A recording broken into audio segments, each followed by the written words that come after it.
sodakoh ya, berupa bakso ya, bakso 20 mangkok nanti bisa habis langsung dinikmati di bakso idola. Dan tambah lagi Assalamualaikum warahmatullahi wabarakatuh. Insyaallah pagi ini kita akan mendengarkan atau menyaksikan tausiah dari Ustadz Tengku Azhar. Sekali lagi kami mengingatkan yang ingin kajian yaitu vaksin khusus ibu-ibu bisa bergabung hari Senin, dan fikih wanita bisa bergabung pada hari Jumat jam 4 sore sampai selesai. Sekali lagi kepada bapak, khususnya ibu-ibu yang kepingin latihan ataupun perdalam tentang bacaan Quran bisa bergabung setiap Senin jam 4 sore sampai selesai, dan kajian fikih wanita setiap Jumat jam 4 sore juga. Dan kepada bapak ibu bisa ikut kajian Bukhari ya, pada makanya yaitu Ustadz Endro SIMA.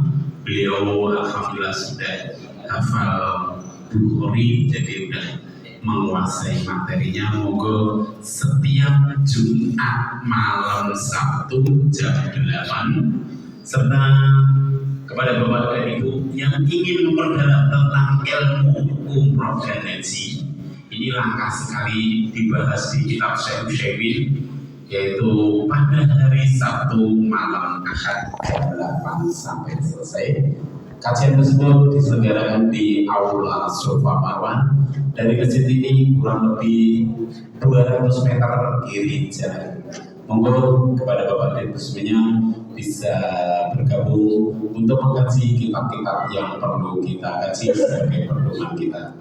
Ibu bapak yang dirahmati Allah, baiklah kita ikuti bersama kajian pada pagi hari ini bersama Ustadz Tengku Azhar dengan materi yaitu tentang alam barzakh ataupun misteri alam kubur. Dan untuk kajian pekan pertama, sesi pertama yaitu syarat dan disokin, yang kedua bersama Ustadz Izul Maksud LC yaitu materi tanda-tanda akhir zaman.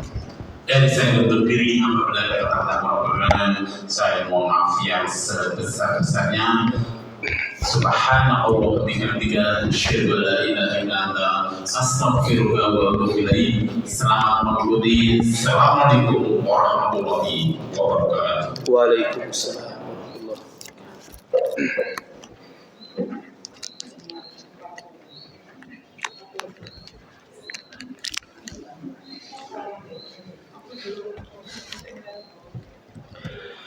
Bismillahirrahmanirrahim. Assalamualaikum warahmatullahi wabarakatuh. Innal hamdalillah nahmaduhu wa nasta'inuhu wa nastaghfiruh wa na'udzu billahi min shururi anfusina wa sayyiati a'malina, may yahdihillahu fala mudhillalah wa may yudlil fala hadiyalah. Asyhadu an la ilaha illallah wahdahu la syarikalah wa nashhadu anna Muhammadan abduhu wa rasuluh la nabiyya wa la rasula ba'dah. Yaqulullahu tabaraka wa ta'ala ba'da a'udzu billahi minasyaitonir rajim. Ya ayyuhalladzina amanu taqullaha haqqa tuqatih wa la tamutunna illa wa antum muslimun. Asbahna wa asbahal mulku lillah walhamdulillah la syarika lahu la ilaha illa huwa wa ilaihin nusur. Ya rabbana lakal hamdu kama yanbaghi li jalali wajhika wa 'azimi sultanik. Pak dan Ibu, para ikhwan wal akhwat yang mudah-mudahan dimuliakan oleh Allah Subhanahu wa taala. Alhamdulillah pada pagi hari ini kita kembali bersyukur kepada Allah Subhanahu wa taala bisa melanjutkan kajian kita pada Ahad kali ini dengan materi yang telah kita bahas selama ini, yaitu berkaitan dengan hukum kuburan, ya, hukum kuburan dan penguburan di dalam Islam. Baik, pada pertemuan yang sebelumnya kita sudah membahas berkenaan dengan meletakkan atau hukum meletakkan sesuatu di bawah jenazah atau di bawah mayit ketika mayit dikuburkan. Apakah itu permadani atau mungkin tikar atau mungkin sajadah atau mungkin diletakkan bantal ya. Yang masyhur saya lihat itu adalah biasanya kalau ada orang yang meninggal dunia, biasanya sudah disiapkan bantal, walaupun bantalnya mungkin cuma sekedar bantal-bantalan gitu kan ya. Jadi kain putih kemudian dijahit, ditaruhkan di dalamnya kapas supaya nanti sebagai bantalnya si mayit ya. Bahkan juga saya lihat ada gulingnya juga. Walaupun gulingnya cuma guling-gulingan gitu kan ya. Dan kemarin sudah kita bahas bahwa perbuatan tersebut tidak disunnahkan atau tidak disyariatkan ya. Jadi kalau ingin buat guling, ingin buat bantal, buatlah guling dan bantalnya dari tanah ya. Jadi nanti kalau kita nguburkan saudara kita ya, kita buat gulingnya ya tanah di diulek-ulek supaya jadi jadi guling ya. Dan itu yang lebih afdol daripada kita memasukkan sesuatu yang tidak disyariatkan. Lah bagaimana Ustaz kalau kita meletakkannya? Kalau meletakkannya juga bukanlah sesuatu yang sampai pada tingkat haram, tidak ya, atau yang menyebabkan datangnya madorot bagi si mayit juga tidak, kata para ulama ya. Jadi tidak ada dalil yang menjelaskan kepada kita bahwa kalau kita meletakkan sesuatu di bawah jenazah atau di bawah mayit ketika menguburkannya kemudian nanti menyebabkan si mayit diadab atau si mayit mendapatkan siksaan, tidak ada dalil. Namun hanya saja perbuatan tersebut tidak disyariatkan, artinya itu tidak disunnahkan oleh Rasulullah Shallallahu Alaihi Wasallam. Pada pertemuan kali ini kita akan membahas terlebih dahulu permasalahan yang kelima adalah hullu atau hallu aqdil kafan ya. Membuka tali ikatan kain kafan. Nah, bagaimana hukumnya ya? Karena ada sebuah mitos ya kan yang terjadi di tengah-tengah masyarakat kita hari ini ya. Walau sejak zaman kuno sampai zaman modern, mitos ini belum hilang ya. Mitos ini belum berakhir, di mana orang-orang berpendapat bahwa kalau tali ikatan kain kafan tidak dibuka, nanti jenazahnya jadi pocong atau jadi kuntilanak kan. Itu kan itu kan mitos sejak zaman Jabot ya. Jabot itu zaman apa itu? Sejak zaman dulu sampai zaman modern hari ini pun masih ada kan itu. Bahkan sekarang lebih populer lagi. Kuntilanak masuk YouTube ya kan.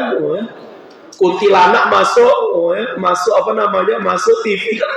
Sekarang kuntilanaknya bisa selfie kuntilanak ngerti HP, lucu itu ya.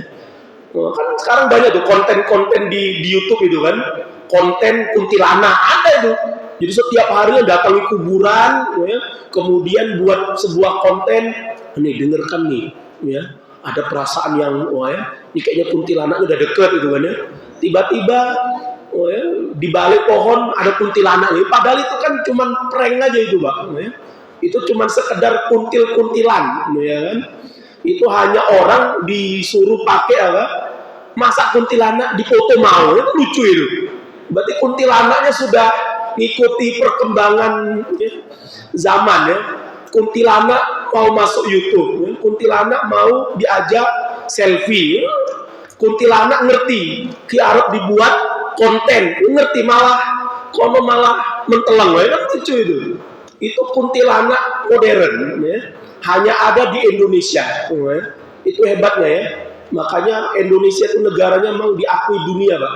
Kuntilanaknya aja ya, itu main YouTube ya kan, apalagi yang nggak kuntilanaknya gitu loh. Jadi yang jelas Bapak sekalian yang mudah-mudahan dimuliakan oleh Allah, bahwa itu hanyalah apa? Mitos ya. Jadi sekali lagi saya katakan itu adalah mitos yang tidak bisa dibuktikan secara apa?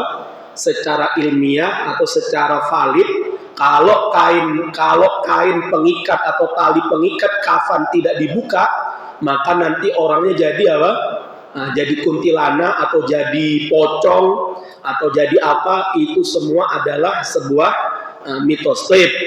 Nah, pertanyaannya adalah apa hukum membuka kain atau tali pengikat kain kafan ya.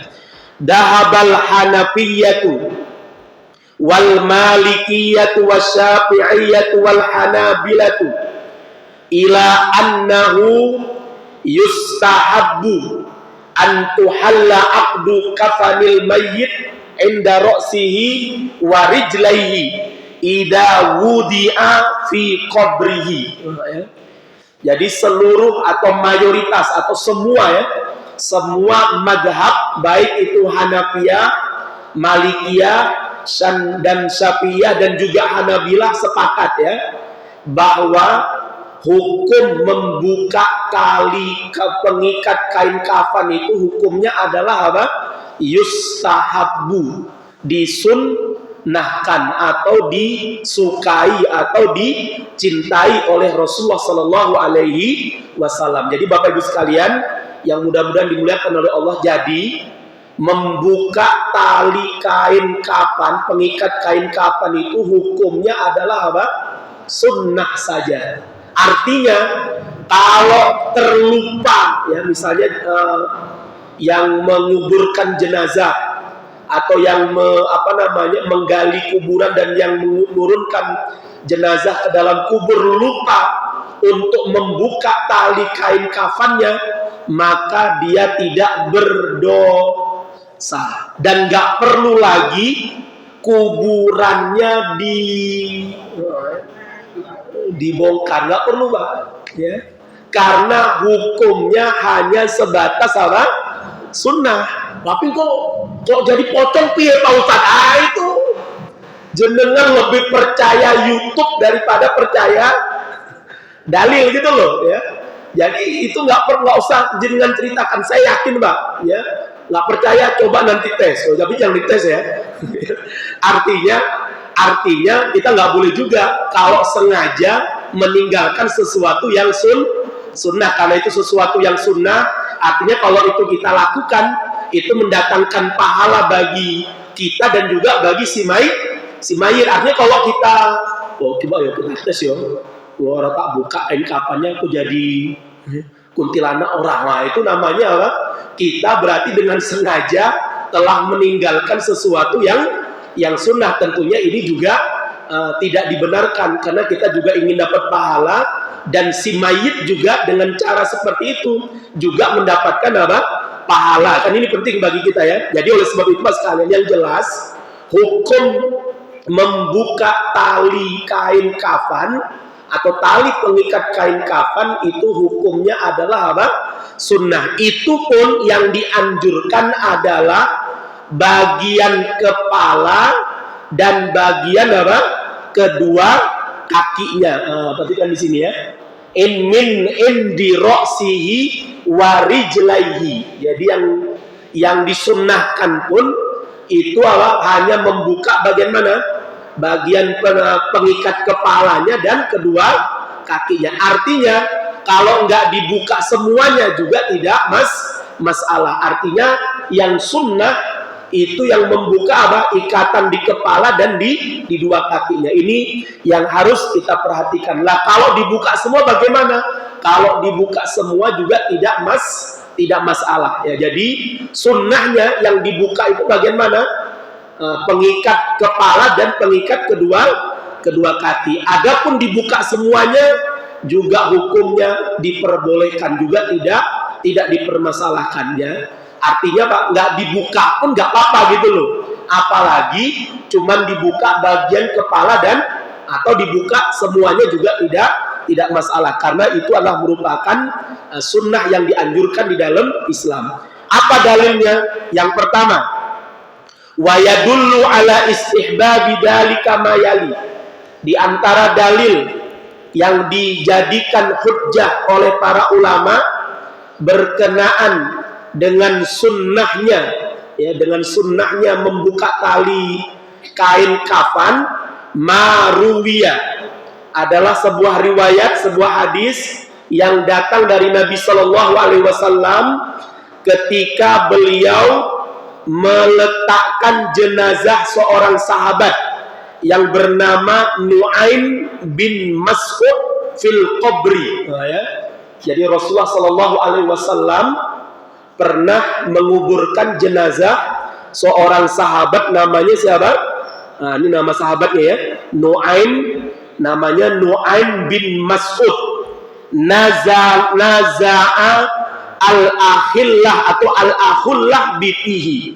Maka kemudian Rasulullah membuka kain penutup yang ada di mulutnya atau yang ada di sekitar wajahnya. Jadi ini menunjukkan berarti apa?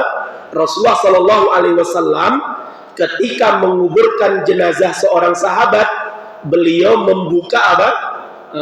Tali pengikat yang ada di kepala dan membuka kain apa? Penutup wajahnya, dan nanti wajahnya ditempelkan di mana? Ditempelkan di tanah. Ini menunjukkan berarti apa?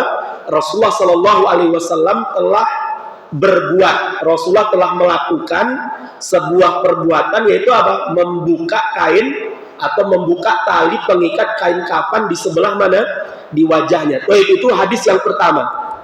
Yang kedua, majaa an ba'dis sahabati wat tabi'in min annal mayyita idza wudi'a fil qabri hullat anhu aqdul akfan faqad ruwiya dalika an Samrah bin Jundab wa Abi Hurairah wa qadaruya an Amir Asy-Sya'bi wa Ibrahim An-Nakhai wa Dohak wal Hasan Al-Basri wa Ibnu Sirin wa ghairihim. Pendapat yang kedua adalah, atau dalil yang dijadikan hujjah yang kedua adalah beberapa riwayat yang datangnya dari para sahabat-sahabat Rasulullah Sallallahu Alaihi Wasallam dan juga para tabiin, di mana para sahabat dan para tabiin ketika mereka menguburkan jenazah saudara-saudara mereka, maka dibukalah kain atau tali pengikat daripada kain kafan, dan ini diriwayatkan oleh banyak para ulama. Jadi ini menunjukkan bahwa